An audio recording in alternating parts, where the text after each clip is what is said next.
السلام علیکم ورحمۃ اللہ وبرکاتہ۔ میرا نام ہے ڈاکٹر شعیب جاوید، ایک نئے ویڈیو کے ساتھ آپ کے ساتھ حاضر ہے۔ آج ہم یوٹرس کے حوالے سے بات کریں گے۔ جن بکریوں کی یوٹرس کمزور ہوتی ہے تو ان کو کیا کرنا چاہیے، اور ان کو ہم بار بار ریپیٹ کرواتے ہیں۔ ہمارے کراچی کے دوست ہیں تو انہوں نے بھی کل میسج کیا تھا کہ بکری کو نا ہم گھر کے اندر پالتے ہیں اور وہ بار بار کراس ہونے کے باوجود بھی جو ہے نا وہ پریگننٹ نہیں ہو پا رہی، تو اس حوالے سے بات کریں گے۔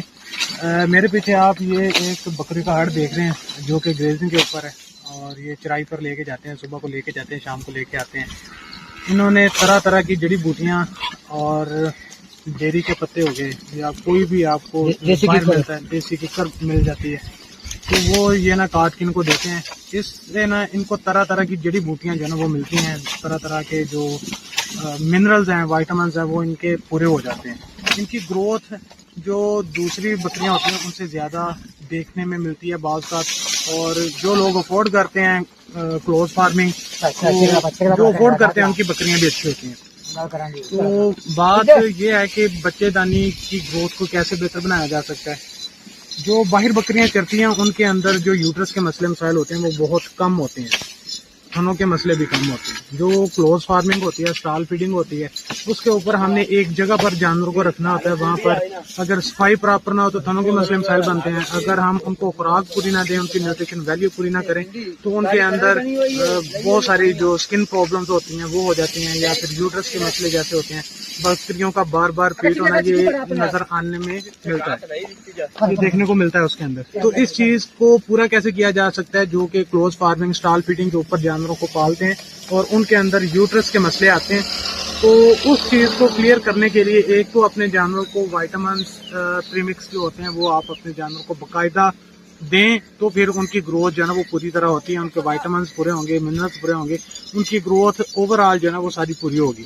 اس کے ساتھ اگر آپ دیکھتے ہیں کہ ایک جانور جو ہے وہ آپ کا بار بار ریپیٹ کر رہا ہے، بکری ہے، اس کو آپ 2 سے 3 دفعہ جو ہے نا وہ کراس کروا چکے ہیں مگر وہ بار بار ریپیٹ ہو رہی ہے، تو اس کے اندر آپ ڈلما وٹال کا انجیکشن ملتا ہے فیٹرو کمپنی کا، وہ لگا لیں۔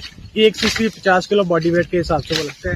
اگر آپ کی ایک اڈلٹ گوٹ ہے جس کا وزن 45 to 50 ہے تو آپ اس کو 1 cc جو ہے نا وہ لگا سکتے ہیں، اور آفٹر 1 week، 1 ہفتے کے بعد آپ اس کو ریپیٹ کر سکتے ہیں۔ جب بھی آپ نے ڈلما وٹال کا انجیکشن لگانا ہے تو سب سے پہلے آپ نے ایبل کا انجیکشن لگانا ہے، تاکہ جو ڈلما وٹال کا انجیکشن ہے وہ بعض اوقات ریئیکشن کر جاتا ہے، اس ریئیکشن سے آپ پہلے سے بچ سکیں۔ 1 cc جو ہے نا وہ آپ ڈلما وٹال لگا لیں، مگر اس کو لگانے سے پہلے ایبل کا انجیکشن جو ہے نا وہ اگر آپ کا جانور 50 کلو کا تو 5 ml وہ آپ لگا سکتے ہیں۔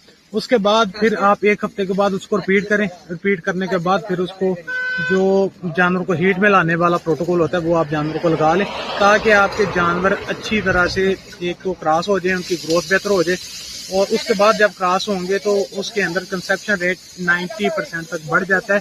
90% چانسز ہوتے ہیں کہ آپ کا جانور جو ہے نا وہ فرسٹ اٹیمپٹ پہ ہی جانور آپ کا کنسیو کر دے۔ تو یہ ساری چیزیں اگر آپ کرتے ہیں، اس کے ساتھ ساتھ آپ کے جانور کی خوراک وہ بھی آپ بہتر کریں گے تو آپ کو رزلٹ اچھے ملیں گے۔ اگر آپ نے صرف یہ انجیکشن لگا کے اس کو چھوڑ دینا ہے، ٹھیک ہے یہ پروٹوکول پورا ہو رہا ہے تو یہ جانور ریپیٹ کر دے گا، تو پھر بھی آپ کو سکسیسفل کنسیپشن ریٹ جو ہے نا وہ نہیں ملے گا۔ تو اس کے اندر آپ کے کچھ جانور ریپیٹ ہو جائیں گے، کچھ جانور آپ کے کنسیو ہو جائیں گے، تو یہ سلسلہ آپ کا چلتا رہے گا۔ اس کے ساتھ جو نا وہ آپ کچھ جانور جو باہر گریزنگ پہ جاتے ہیں ان کے وائٹامنس پریمکس باہر سے پورے ہو جاتے ہیں، انہوں نے طرح طرح کی جڑی بوٹیاں کھانی ہوتی ہیں، دیسی ککر جو ہوتی ہے اس کی چھال مل جاتی ہے، اس کے پتے مل جاتے ہیں، پھلیاں مل جاتی ہیں، تو اس طرح سے ان کی ساری پروٹین، انرجی بیلنس جو ہے نا وہ ہوتا رہتا ہے۔ اس کے ساتھ ساتھ سردیوں کے اندر کافی زیادہ لوازمات ان کو دیے جاتے ہیں جو کہ لوگ گریزنگ کے اوپر لے کے جاتے ہیں۔ تو آپ یہاں پر دیکھیں گے تو یہاں پہ تھنوں کے مسئلے مسائل بھی کم ہیں، اور اوور آل جو جانور کا باڈی سکور ہے وہ بہت اچھا ہے ان کا۔ تو یہ تھی آج کی انفارمیٹیو ویڈیو، آج تک کے لیے اتنے، دعا میں یاد رکھیں، 5 وقت کی نماز ادا کریں۔ اللہ حافظ۔